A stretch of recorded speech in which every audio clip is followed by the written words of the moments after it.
So here's another question that came in.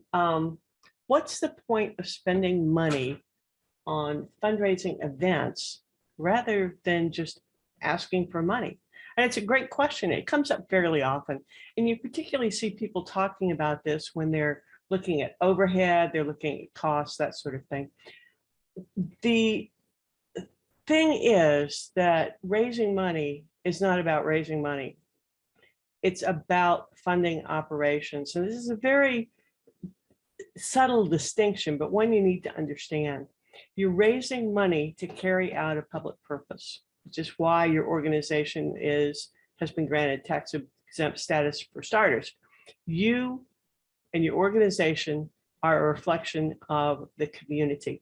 You're carrying out community purposes, not funding your own family. It's not it's just something you want to do. It exists as a nonprofit because it fulfills a community need. The point of fundraising is to do that and to not only raise this dollar, which you're going to spend soon enough anyway, but raise the next dollar as well by establishing your community. How do you establish community? You get people together. You make them part of it. You involve them in the fundraising. You get them face to face with the people or the cause that they're helping, with each other, with your staff. You come together. There is something about physically being in the same space that makes that connection so much stronger. It's been a real challenge during COVID too. And I think that's one of the reasons that Zoom has done so well, is this ability to bring people face to face. But that's the point of events.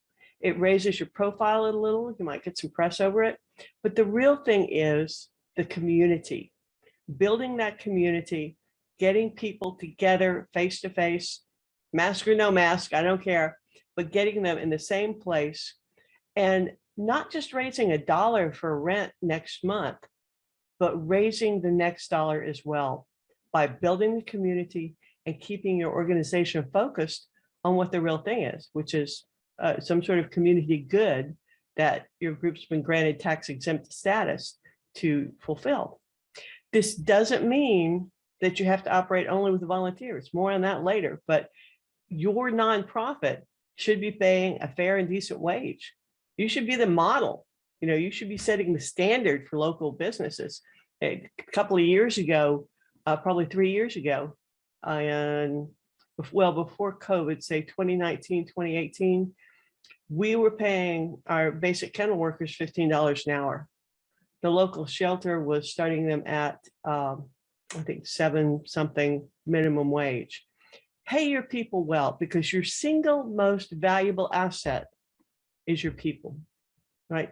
Don't pay them decently so that they can live off what they make. You're going to lose them to a for-profit business. So that's the reason that we have events.